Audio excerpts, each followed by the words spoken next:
My boy Ryouma is going all out in an attempt to join a guild. I mean, the Tamer Guild didn't work out, which I'm honestly not surprised by because they most likely would rate by the level of insanity that you're taming, and even if you are creating your own slimes, it's not the most impressive feat in a world full of magical wonders. But the Adventurers Guild was something that definitely caught my eye, and not only did my boy Ryouma shoot every target with grace when it came to the bow and arrow challenge, he was able to get such a low rank, which seems like a disappointing thing at first glance when you see how talented he is, but it makes sense from the guildmaster saying, hey, I don't want to make other people feel jealous because then I'll have everyone wanting to start at rank D or E or whatever it may be, so start low, work your way up. You're like, okay, makes total sense, and then you get to see the first person he meets on his Adventurers Guild quest, which is a simple janitorial job, is a cat girl. And you're like, well, that actually was a blessing in disguise, as a boy really is having the best luck when it comes to his isekai world, and how many isekai protagonists can say that? The show is probably one of the most relaxing and wholesome shows I have seen in a hell of a long time, and without a doubt is the most wholesome isekai I've ever seen, and I've seen my fair few, and even though there definitely has been wholesome ones, there's never been one that really has no negative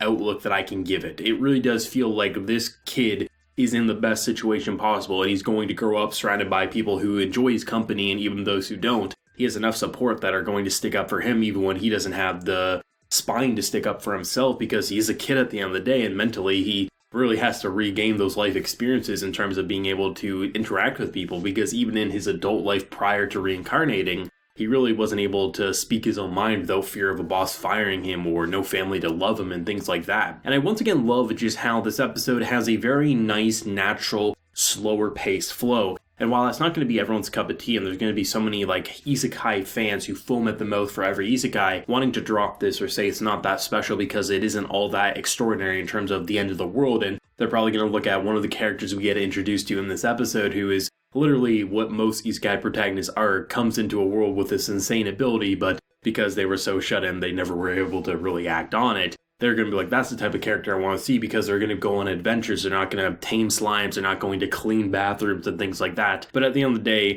I can honestly say that this show is better than most isekais out there. It really is, and it's not even just because its character is actually a person who's not just this stereotypical insert for the viewer. It just feels as if the way they're exploring the world and the guild mechanics, it's not there just to be a plot device, but rather to explore a world unlike our own. World building and just world exploration is something I really, really enjoy. It's why I love RPGs, especially when I can really explore, do these side quests, really get to know the world outside of the main task. That's why I love games like Dragon Age Origins. Even though the main story is amazing, it's all those smaller stories that you get to see from villagers and just other things like that. And that's kind of feels like what the focus is for By the Grace of the Gods. Rather than an overall big plot, the smaller details are priority. And while that's not everyone's cup of tea, there are some people who play games like those and only go for the main objective, which is fine. For me, I do like seeing the world in a different coat of paint, and because we're not just like, oh, we're joining the Adventurers Guild to climb up the ranks so we can defeat the Demon King. Rather, what we're seeing is Ryouma surrounded by people who could probably be considered his family at a certain point, depending on how long they stick around together, which probably seems like the entire story. You're getting to see the Adventurers Guild from a different perspective. Rather than looking at a board full of cleaning requests, just simple like, oh, tidy up the room, clean my toilet, we don't have a character who's disappointed. He's not saying, I'm a isekai protagonist, I should be fighting the Demon King, look at how strong I am. He's happy. He's like, oh, I have slimes that are really good for this. I can't wait to see what I can do to help people. It's such a different perspective, and I've never seen an isekai protagonist act like that, and it is refreshing. Because if you really did have a shitty life, and you're thrown into a world that could be even more deadly than your last, the fact that you get to do things in a way that makes you just have fun and interact with new people. As much as I joke about him meeting a cat girl, it seems like that's going to be a very fun personality for him to be around, and it's going to be really great to see how he can help her and what she might offer to the table. I don't know if she's a part of the same guild, I don't know if she's a part of a different guild, no guild at all, but nonetheless, it's going to be very interesting to see how his relationships will blossom, because rather than having an old man in a young kid's body, it literally is a young kid who just so happens to remember his previous life, and that turns everything on its head into something that's wholesome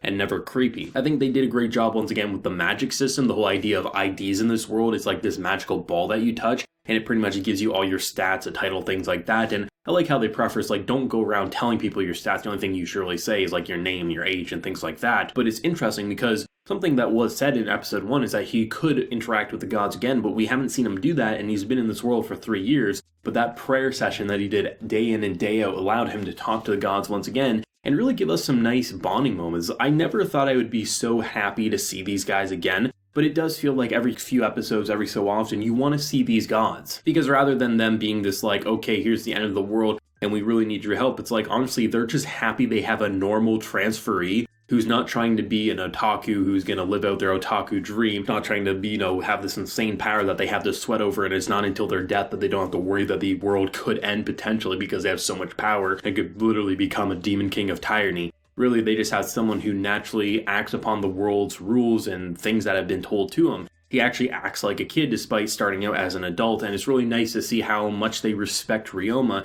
and what they can offer to the table for him, saying, hey, come to the chapel at any time, you can talk with us, we can't talk for long, but we can interact. And just giving him a nice little being like, hey, I can't go around telling people that I started out here and now I'm a kid in this isekai world. So it's nice to have those moments where he can, if he ever does have stress, being like, I'm very confused, I don't know what to do because I have this amazing ability and I lack common sense in the world, which is a really nice handicap for a character who you would think, oh, he's an adult, so now that he's playing child, he should easily be able to interact. This is a complete new environment. Not having common sense in terms of this world really should be a hindrance. So if he ever does really struggle, and because he's not going to be able to tell these characters that, hey, I used to be an adult male, he can go to the gods and say, what should I do? Maybe they can give him some words of advice. So it's really interesting that he had that support system, both on the magical side, but also the realistic side with this noble family, which I really like them. I think they're a nice addition where they're always impressed by Ryouma, but I really do feel like they have the best interest in his mind because honestly, if he does things in a certain way, he could stand out and be a target for people who think he's a threat or try to manipulate him because he's so young into joining their guild or joining something that's criminal because he has such amazing ability. And just the simple idea that if you have a lot of mana output,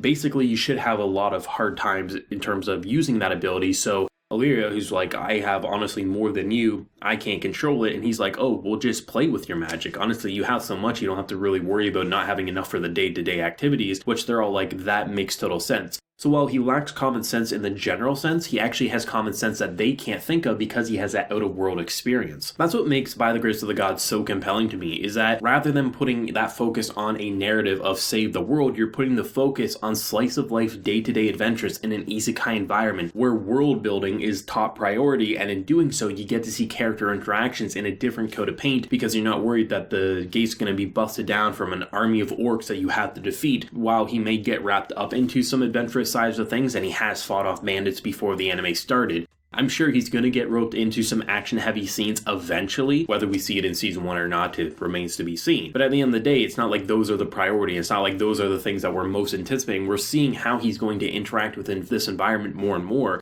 And in doing so, it creates such a compelling, wholesome isekai adventure that honestly is second to none in terms of that slice-of-life aesthetic and appeal that this type of isekai is going for. I'm loving it. I think the characters across the board are great. They're interesting. They honestly feel like they have characters' best interests in mind. And now that he's a part of the Adventurers Guild, the sky's the limit because we're not just sitting in a forest playing with slimes. He may still continue to play with his slimes and develop more, which we get information that he actually has been creating his own slimes, which is really cool. At the end of the day, there's a lot more possibility now that we're a part of this city and this guild that really it shouldn't grow boring in the slightest and continue to entertain me just as much. Let me know your thoughts and feelings on episode 3 of By the Grace of the Gods down below. Did you love it? Did you hate it? And where do you think it might go next week? Of course, if you enjoyed the video, be sure to leave a like to show your support and hit that subscribe button if you have been new around here. So until next time, everyone, please take care and have a good one.